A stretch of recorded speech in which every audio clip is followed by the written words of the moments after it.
di luar Palestina. Iya. Nah, sebagai contoh adalah mereka ini orang-orang Askenazi yang dulu masuk dari Rusia. Kita pernah ingat tahun 1916 ya, dari revolusi Bolshevik di Rusia, Iya. di mana kaum Yahudi Askenazi ini melakukan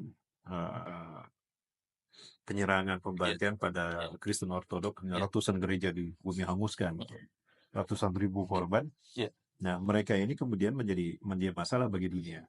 Lalu sempat mereka ditawarkan untuk mau negara mana kalian punya, silakan, akan diberikan oleh PBB. Iya. Mereka dikasihkan opsi antara Uganda, Argentina, dan Palestina. Iya. Otomatis mereka pilih Palestina. Nah, ke Polandia, Iya. Uganda, Argentina atau Palestina, kembali lagi ke Palestina. Dan itu yang Allah bahas sebetulnya di dalam Quran surat Al-Isra ayat ke-4 sampai ayat ke-8. Sekian banyak kerusakan yang mereka lakukan, ada dua yang Allah pandang itu besar dan Allah berikan hukuman. Nah, kerusakan pertama sepeninggal Rahbaam dan Yarbaam itu tadi, Iya. sehingga Allah hukum mereka dengan faida jawadu lahuma ba'as falib ibadana. Apabila mereka tiba janji hukuman pertama pada kerusakan yang mereka lakukan pertama kali, kami utus bangsa hamba-hamba kami yang kuat. Iya. Itu tiga, Assyria, Kaldani, Mesir. Tiga negara ini sudah dihancurkan Yahudi, dendam mereka. Hari ini Mesir sudah mereka hancurkan, maksudnya Muhammad Mursi ya. Iya. Irak, Kaldani sudah mereka hancurkan Saddam Hussein. Kemudian juga Syria sekarang sudah menjadi hancur tatanan karena peristiwa kemarin. Itu saya yakin ada. Nah, itulah fitnahnya apa? Hamas melakukan teroris, melakukan pelanggaran, menculik anak-anak, menculik wanita, membunuh manula. Itu yang dibuat narasi positif, seolah-olah mereka punya alasan untuk melawan keras sehingga itu. Nah, apa yang harus dilakukan oleh umat Islam? Tidak ada yang harus dilakukan oleh umat Islam melainkan kembali pada Quran dan Sunnah. Kembali bagaimana Rasulullah SAW memuliakan Islam dan kaum muslimin. Contohnya, ini contohnya, ketika perjanjian Hudaybiyah tadi, sebelum perjanjian Hudaybiyah tadi, ketika Rasulullah dengan para sahabat itu berada di Hudaybiyah, itu ada 700 orang sahabat dan Rasulullah SAW. Saat itu ada perintah ibadah haji. Bergembira sekali para sahabat. Assalamualaikum warahmatullahi wabarakatuh. Sahabat Quran. Alhamdulillah, hari ini spesial kita kedatangan tamu, guru kita Ustadz Rahmat Baiguni. Assalamualaikum Ustadz. Assalamualaikum warahmatullahi wabarakatuh.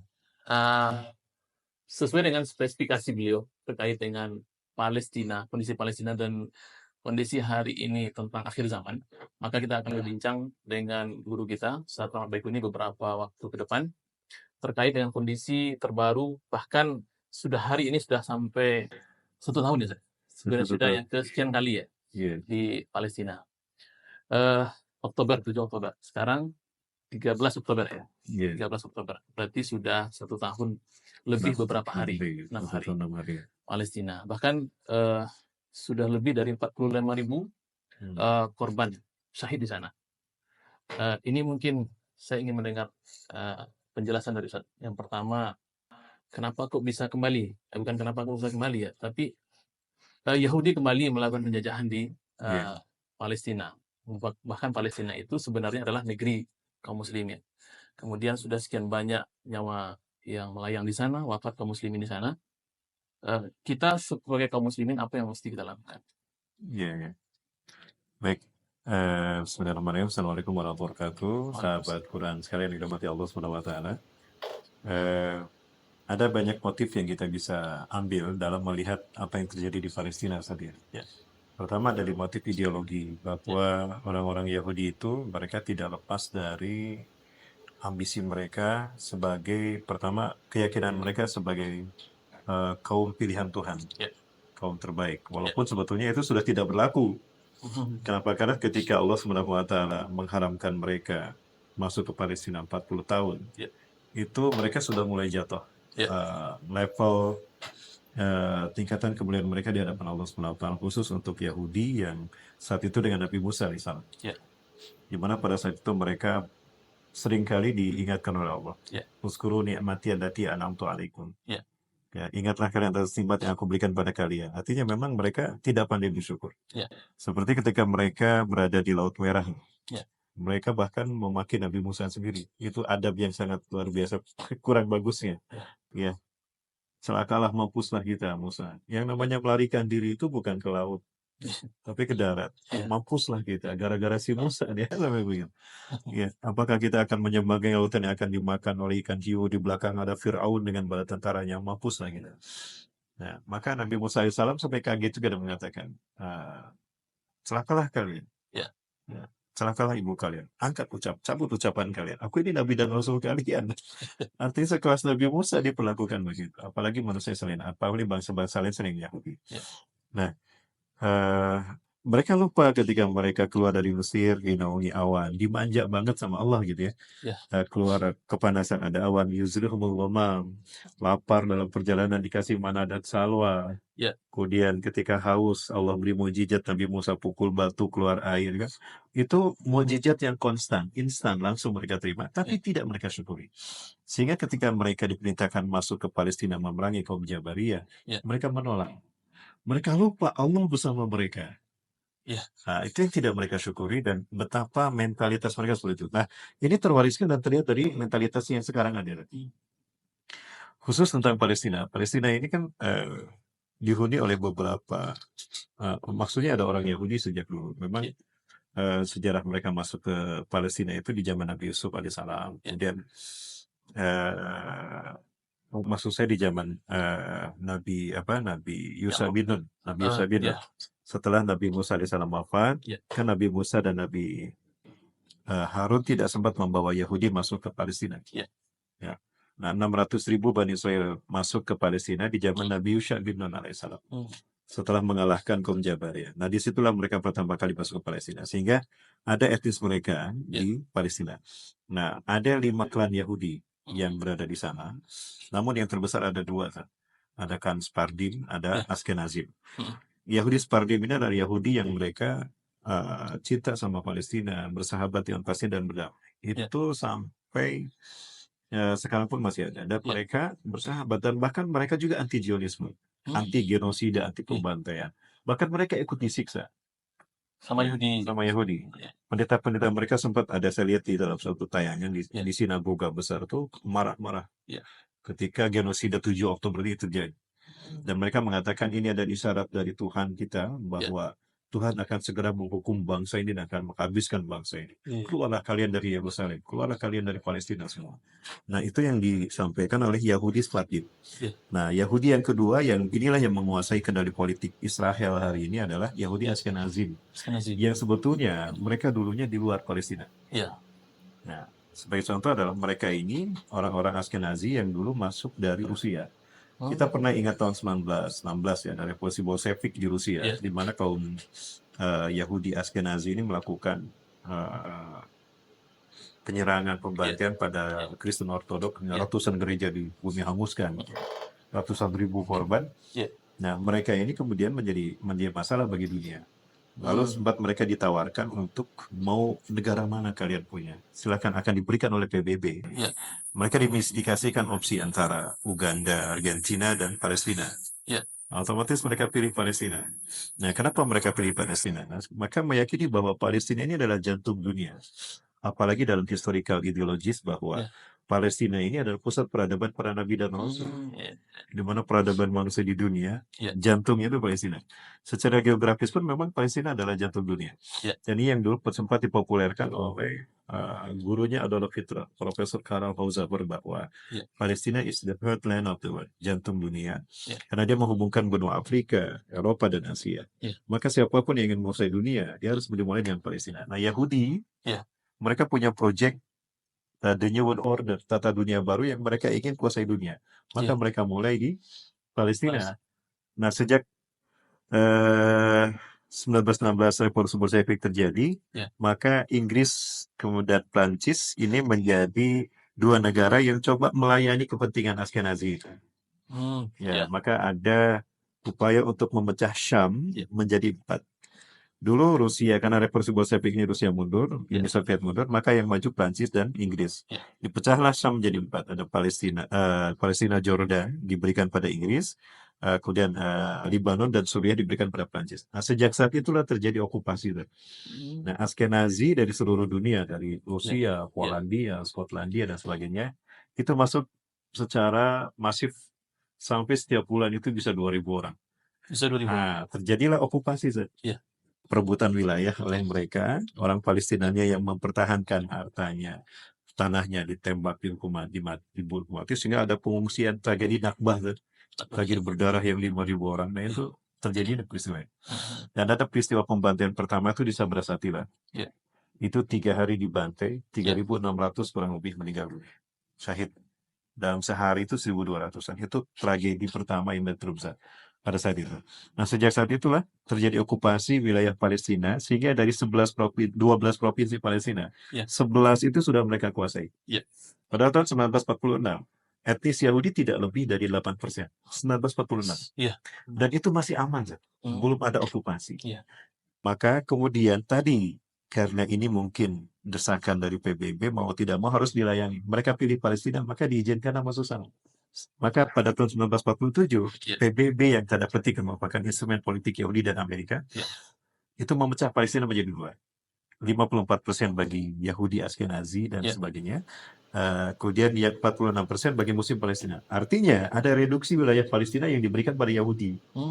Dan itulah yang terjadi. Dan maka pada tahun 1948, Iya. satu tahun berikutnya, tepat 14 Mei, Iya. mereka memproklamirkan berdirinya negara Israel di tanah Muslim Palestina. Nah, sejak saat itulah okupasi demi okupasi diambil, sehingga 11 provinsi yang ada Iya. itu dikuasai mereka, dan itu yang kita kenal dengan West Bank, tepi Iya. barat. Di dalamnya ada Al-Quds, orang Iya. menyebutnya Yerusalem. Nah, yang tersisa satu provinsi, Gaza Strip, jalur Gaza, yang sampai sekarang itu dikuasai kaum muslimin. Nah, orang-orang Palestina berbeda dalam hal mereka menanggapi imperialisme Yahudi, kolonialisme Yahudi di tanah Palestina. Iya. Nah, yang pertama, mereka yang jelas-jelas merasa berhak atas tanah Palestina.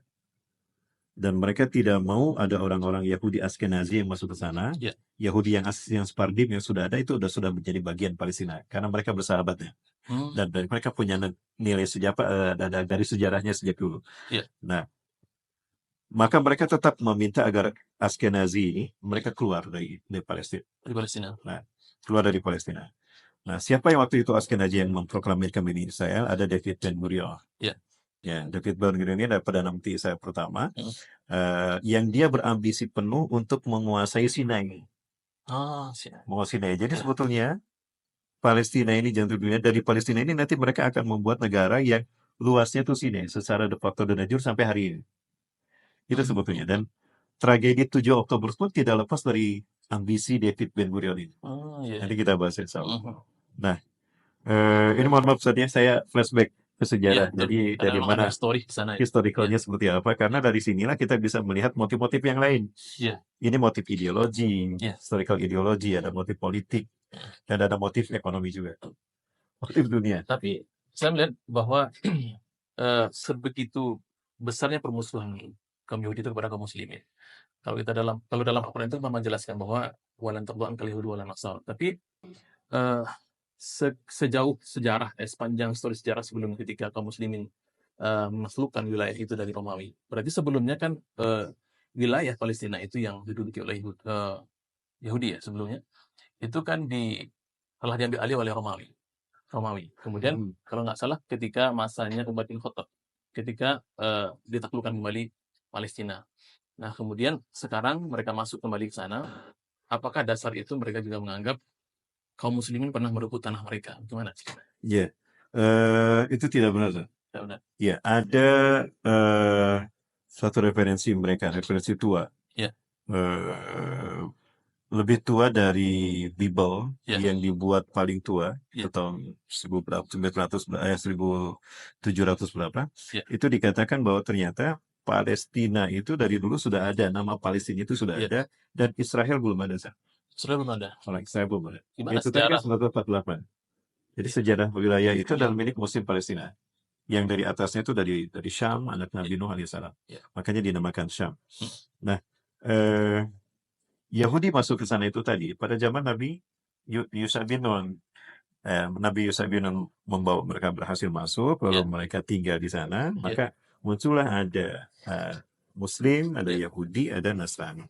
Nah, maka klaim itu tidak bisa dibenarkan. Kalau Yahudi itu pernah mereka masuk dan umat Islam merebut dari mereka itu tidak bisa.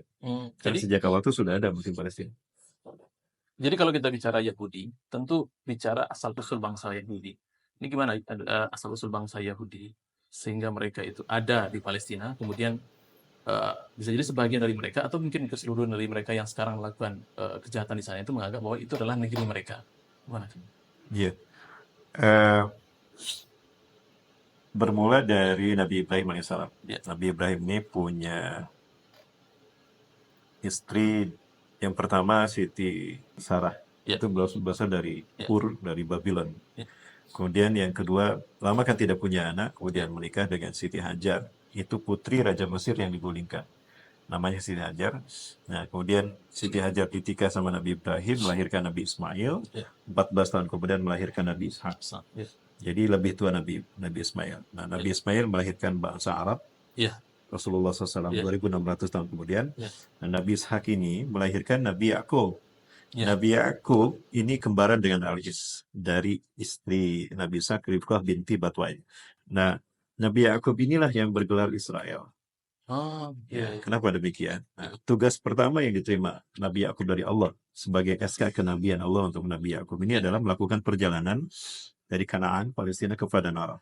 Kemungkinan Paddan Aram ini adalah wilayah yang perbatasan antara antara Irak dengan Suriah. ya. Nah, itu ada Paddan Aram. Hmm. Nah, di Paddan Aram inilah ada paman adik atau kakak dari ibunya, Ya. namanya Labam bin Batuel. Dia punya anak dua perempuan, Ya'la dan Rahil. Ya. Nah, tugas dari Allah untuk Nabi Yakub adalah melakukan perjalanan dari Kanaan ke Paddan Aram itu. Di dalam tugas itu, Nabi Ishak menuliskan surat bahwa ini perintah Allah agar Yakub dinikahkan dengan anaknya Labam. Ya. Nah, cinta pertama Nabi Yakub itu Rahel. Rahel. Ya. Ya, maka diungkapkanlah, kamu pengen nikah dengan siapa? Ya. Tak, Labam pamannya. Aku ingin menikah dengan Rahel. Karena Rahel lah yang pertama menyambut dia, Nabi Yakub ketika melakukan perjalanan itu sampai di Paddan Aram. Nah, tapi karena Rahel punya kakak perempuan, Lahikoh atau Ya'la, maka nikah dulu dengan Ya'la. Mas kawannya 8 tahun mengembangkan kambing, menikah dengan Ya'la, dan 8 tahun kemudian menikah dengan Rahel. Nah, dari Ya'la ini punya 6 anak laki-laki. Ada Sam'un, ada Zabulon, ada Lewi, ada Yehuda. Ada Yehuda. Nah, dari Yehuda inilah kemudian kaum tadi dinisbatkan nama Yahudi. Jadi Nabi Yakub ini punya anak, kalau nggak salah lebih daripada 12. Ya, 12 orang. Ya, dari Ya'la kan 6 orang. Ya. Kemudian menikah dengan Rahel setelah 8 tahun mengembangkan kambing. Ya. Dari Rahel punya 2 anak. Nabi Yusuf dan Benyamin. Ya, Nabi Yusuf dan Benyamin. 2 istri. 4 istri. 4 ya. Nah, jadi ketika sudah menikah dengan Rahel, ya Lahiko dan Rahel, kembalilah ke Kanaan, Palestina. Ya. Nah, maka mertuanya ini, Labam bin Batwa ini memberikan 2 pembantu.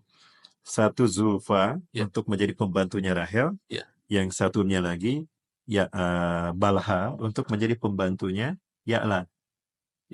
Nah, tapi Nabi Yakub merasa canggung ada 2 orang wanita bukan mahram dalam kapilahnya.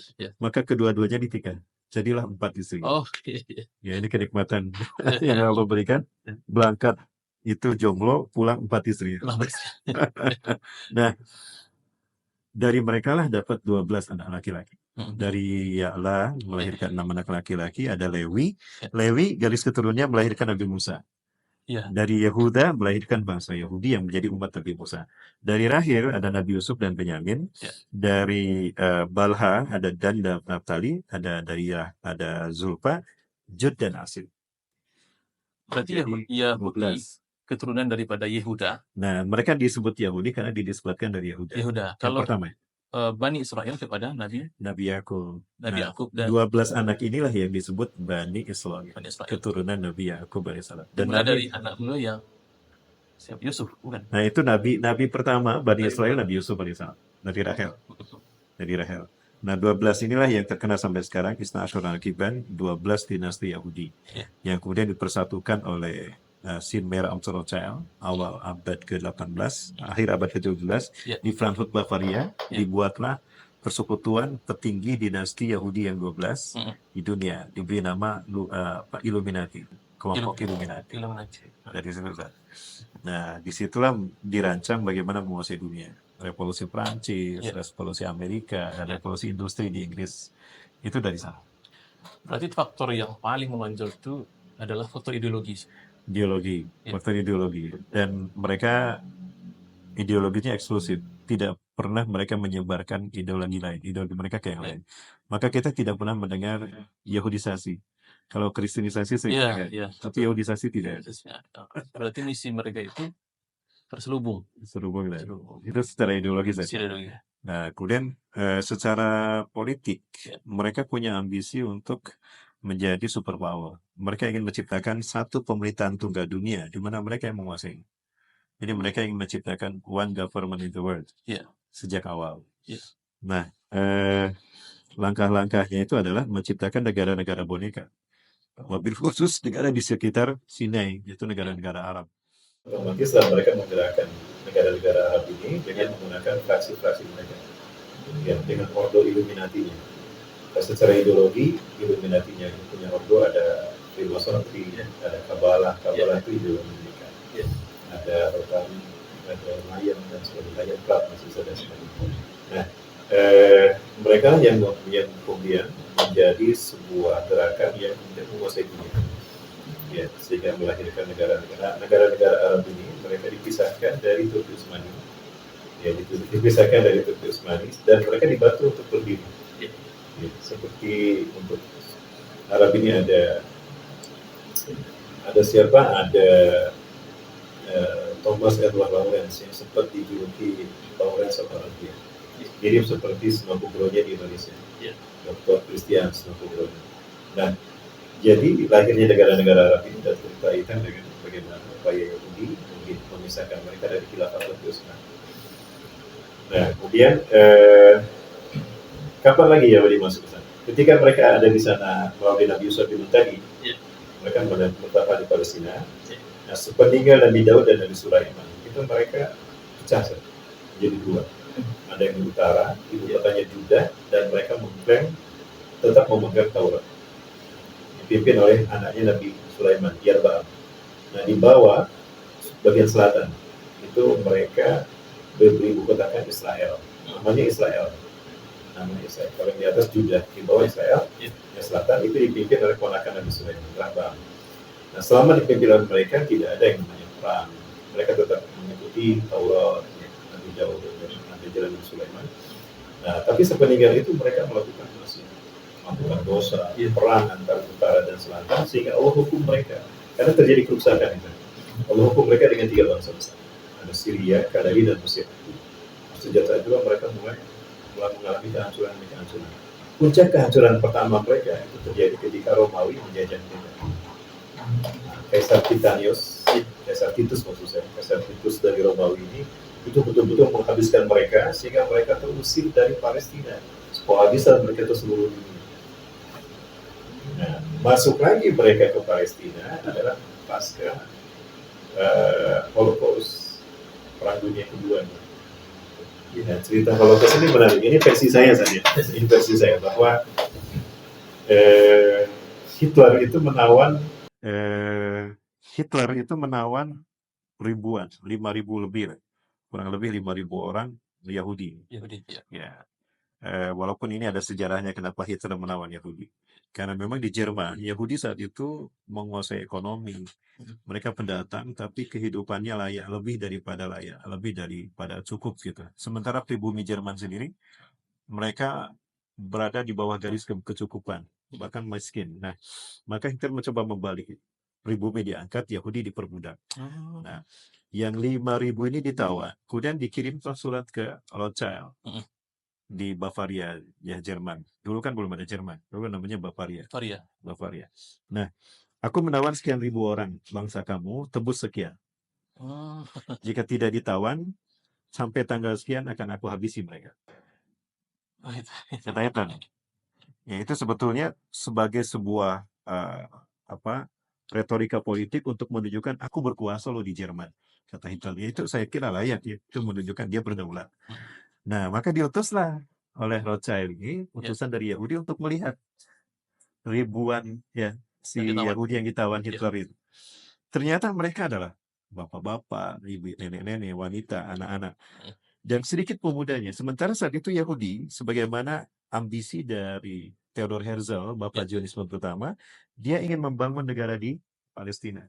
Mm. Maka dia butuh pemuda-pemuda untuk mendirikan negara itu. Sementara tawanan itu ya, pemudanya. Jadi Jadi bisa pemuda dengan tawanan tadi. yang pemudanya diambil, yang tawanan silakan, aku tidak butuh mereka. Itu kata petinggi Yahudi yang sendiri. Dan kita mengatakan, gila ya kalian, ini bangsa kalian sendiri loh. Ya. Kalian tidak mau menebusnya dan aku tidak main-main, akan aku bantai mereka. Kata Hitler. Dan ternyata kata mereka, silakan saja. Kami tidak butuh lagi mereka. Yang kami butuhkan pemuda untuk mendirikan negara kami di Palestina. Oke, kalau gitu terjadilah pembantaian. Tapi hebatnya mereka pasang CCTV dan pasang kamera, maksud saya pasang kamera sehingga pembantaian itu terdokumentasikan oleh mereka. Nah, lalu mereka blow up, inilah kekejaman dunia, perang dunia kepada kami bangsa Yahudi, bangsa yang tertindas. Dunia berhutang pada kami, maka dunia harus membawa nyawa kami. Maka diberilah kompensasi. Kompensasinya. Kalian mau pilih mana? Argentina atau Palestina? Polandia, Kembali lagi ke Uganda, Palestina. Argentina atau Palestina? Kembali Dan lagi. itu yang Allah bahas sebetulnya di dalam Quran surat Al-Isra. Dan itu yang Allah bahas sebetulnya di dalam Quran surat Al-Isra. Sekian banyak kerusakan yang mereka lakukan, ada dua yang Allah Sekian pandang. banyak kerusakan yang Kerusakan mereka Allah lakukan, berikan ada hukum. dua yang Allah Dan pandang. kerusakan pertama sepeninggal Rahbam dan Yeroboam Kerusakan tadi, pertama sehingga Allah hukum sepeninggal mereka dengan Rahbam dan Yeroboam. Faidah Jawa Sehingga tidak Allah hukum mereka Asnari dengan ibadah dan Faidah apabila Jawa mereka Rahbam, tiba Asnari janji ibadah hukuman dan pertama pada apabila kerusakan mereka yang mereka tiba lakukan janji pertama kali, hukuman pertama kami pada utus kerusakan bangsa yang mereka lakukan. hamba-hamba kami yang kuat. Kami utus Itu tiga, Syria, hamba-hamba Kaldani, kami yang Mesir. kuat.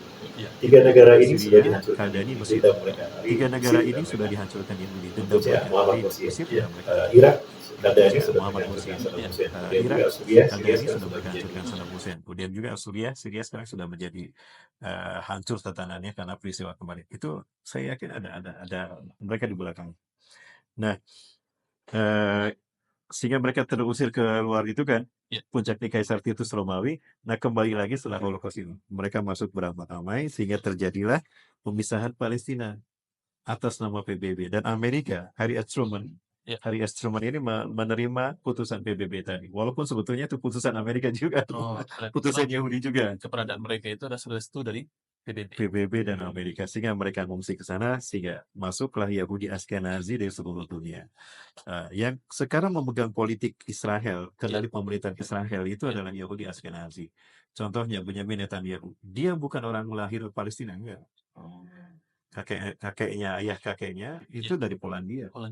Nah, rata-rata yang sekarang menguasai pemerintahan, memegang pemerintahan Israel itu adalah mereka Ashkenazi yang dari luar Exodus itu.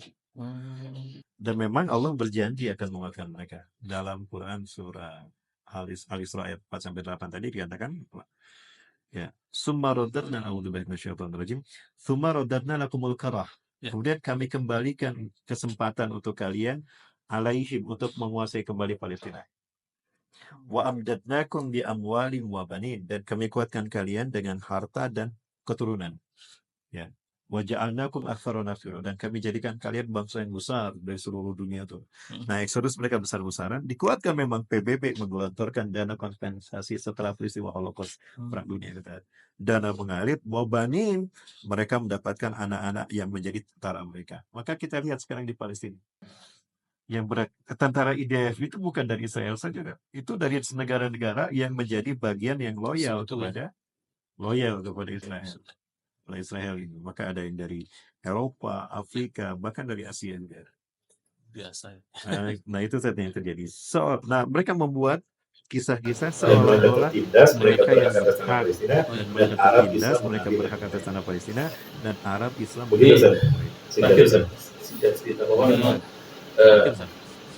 Kalau kita pretelit ternyata memang sejarah kalau kita pretelit ternyata sejarah Yahudi bahkan mungkin bisa jadi sampai hari kiamat nanti, bahkan mungkin bisa jadi sampai hari kiamat nanti mereka tetap akan hari ini apa yang bisa hari ini umat Islam, apa yang bisa kita lakukan.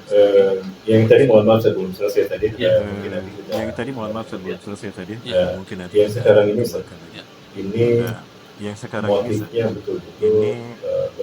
motifnya betul-betul berbagai macam motif itu bisa kita lihat, dan itu bisa menjadi salah satu motif yang ini salah satu motif yang ini juga dilupakan, dan ini mudah-mudahan menjadi pembuka bahwa tidak benar fitnah Hamas yang memulai, tidak benar. Jadi eh, data dari USGS, data UNCTAD, dan dari juga USGS, UNCTAD, dan juga Petroleum Press, itu data-data lembaga-lembaga Petroleum petrol dunia. Press, itu Itu melihat bahwa ada petrol dunia, itu melihat bahwa ada di cekungan Levant Basin, Gaza dan Palestina, Ya. itu menyimpan di Gaza ini Palestina, itu menyimpan minyak dan gas bumi yang sangat besar. Ya, itu ditemukan sampai miliaran barel minyak bumi, gas alam. Itu kalau jumlahnya disatukan di cekungan Levant Basin itu yang paling strategis di sana, itu nilainya bisa 3 kali RAPBN Indonesia. Ya, bagaimana ini bisa diambil dari sana? Nah, dari situ mereka ingat kepada pernyataan David Ben-Gurion, Perdana Menteri Israel pertama. Ini misi politik dan ekonomi, kan? Ya. Gold and glory. Gospelnya agamanya, ideologi. Nah, dulu kenapa David Ben-Gurion berambisi untuk membuat kanal yang menghubungkan Teluk Aqaba, Laut Merah? Laut Merah itu kan kayak gini, kan? Ini ada terusan Suez yang menghubungkan Laut Tengah dengan Laut Merah. Sehingga tidak usah lagi 2 bulan keliling, tapi cukup hanya beberapa hari saja di sini. Nah, tapi terusan Suez ini selalu menjadi masalah antara Mesir dengan Israel. Sampai ada perang berkali-kali, maka David Ben-Gurion ingin menghubungkan Teluk Aqaba. Ini kan Laut Merah begini, ke bawah ada laut yang ke Yaman. Nah, ini Aqaba, itu langsung bisa dihubungkan ke Laut Tengah. Maka David Ben-Gurion ini berambisi ingin membuat kanal yang menghubungkan Teluk Aqaba ke Laut Tengah. Sehingga tidak perlu lagi kita menggunakan terusan Suez. Dan ini bisa diakuisisi oleh Israel. Nah, itu dibuat kembali, diangkat kembali untuk bisa menguasai cekungan Levant Basin agar minyak dan gas bumi bisa mereka ambil. Berarti tujuan mereka tidak hanya itu ya. Jadi mereka ingin mengambil minyak bumi. Dan ini motifnya sama dengan WTC dihancurkan. Motifnya sama. Sebagai umat Islam hari ini kita memang harus betul-betul melihat dari sisi ideologi. Jadi tidak bisa kita menyalahkan Hamas. Ya. Nah, dibuatkanlah kanal itu, tapi ketika dihitung biayanya itu sangat besar. 100 miliar dolar. Nah, kemudian dipikirkan oleh mereka, bagaimana kalau arahnya tidak seperti yang semula awal, tapi lurus ke Gaza, langsung ke Laut Tengah. Ternyata bisa dipangkas sampai 45 maksimal, 45 miliar dolar, tidak 100 dolar, tidak 100 miliar dolar. Bisa dipotong 45% kan, 45%. Artinya, ini lebih. Nah, maka diluruskanlah dari Teluk Aqaba itu ke Gaza. Artinya Gaza harus dibersihkan. Gaza harus dibersihkan. Maka disiapkanlah 500 mikronuklir untuk sebagai peledak agar dibuatkan kanal yang menghubungkan Teluk Aqaba langsung menembus Gaza ke Laut Merah. Ke Laut Tengah maksud saya, ke Laut Tengah dari Laut Merah. Nah, itulah fitnahnya apa? Hamas melakukan teroris, melakukan pelanggaran, menculik anak-anak, menculik wanita, membunuh manula. Itu yang dibuat narasi positif seolah-olah mereka punya alasan untuk melawan keras sehingga nah, apa yang harus dilakukan oleh umat Islam? Tidak ada yang harus dilakukan oleh umat Islam melainkan kembali pada Quran dan Sunnah. Kembali bagaimana Rasulullah SAW memuliakan Islam dan kaum muslimin. Contohnya ini contohnya ketika perjanjian Hudaybiyah tadi, sebelum perjanjian Hudaybiyah tadi, ketika Rasulullah dengan para sahabat itu berada di Hudaybiyah, itu ada 700 orang sahabat dan Rasulullah SAW. Saat itu ada perintah ibadah haji tadi. Bergembira sekali para sahabat. Turun ibadah haji, ibadah yang kelima, rukun Islam yang terakhir yang mereka damba-dambakan. Tapi ketika itu Rasulullah agak sedikit berat untuk melakukan pada saat itu langsung. Kenapa? Para sahabat sampai bingung, ya Rasulullah, ayo kita laksanakan umroh ini. Kami sudah siap ya Rasul. Sebentar, kita akan ibadah haji dan umroh. Kalian lupa ya, kalau sekarang kita mayoritas.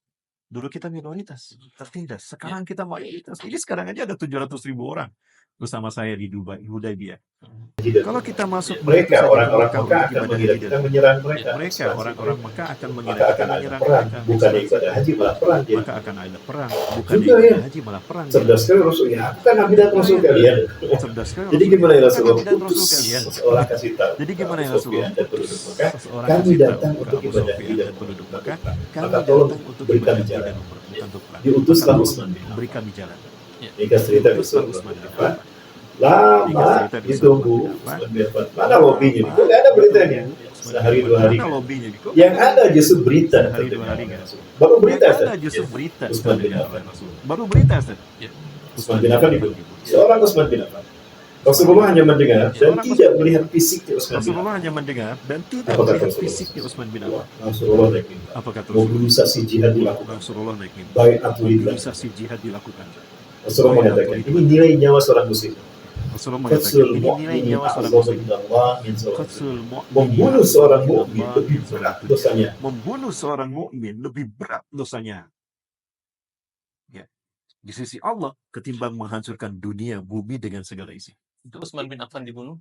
Terus mendapat dan itu statusnya baru terdengar. Rasulullah tidak melihat jasad Utsman yang sudah tidak bernyawa, baru mendengar mobilisasi jihad sudah dilakukan. Ini Rasul menegaskan mahalnya nyawa seorang muslim dan mukmin. Lau istamat ahlu samawati wal ardi liyaqtulal muslima lakamallahu fi dari jahannam mawjahum jami'an. Andai penduduk langit dan bumi bersatu untuk membantai seorang muslim saja, Allah akan menelungkupkan mereka ke dalam neraka jahanam. Bayangkan, sampai terjadilah pembaiatan itu untuk berjihad membela Utsman, memerangi penduduk Mekah yang membunuh Utsman. Statusnya baru terdengar. Baiat ini kemudian diberi nama Baiatul Ridwan dan Allah ridho dengan pembaiatan. Buktinya Allah turunkan ayatnya langsung surat Al-Fatih. A'udzubillahi minasyaitonir rajim. Laqad radiyallahu 'anil mu'minina idh yubayyi'unaka tahta syajarah. Al-ayat. Sungguh Allah ridho pada orang-orang beriman ketika mereka bersumpah setia kepada Muhammad di bawah pohon itu, pohon Ridwan, Baiatul Ridwan. Bayangkan, seorang Utsman dan statusnya baru terdengar, jihad sudah ditegakkan. Padahal tidak dibunuh.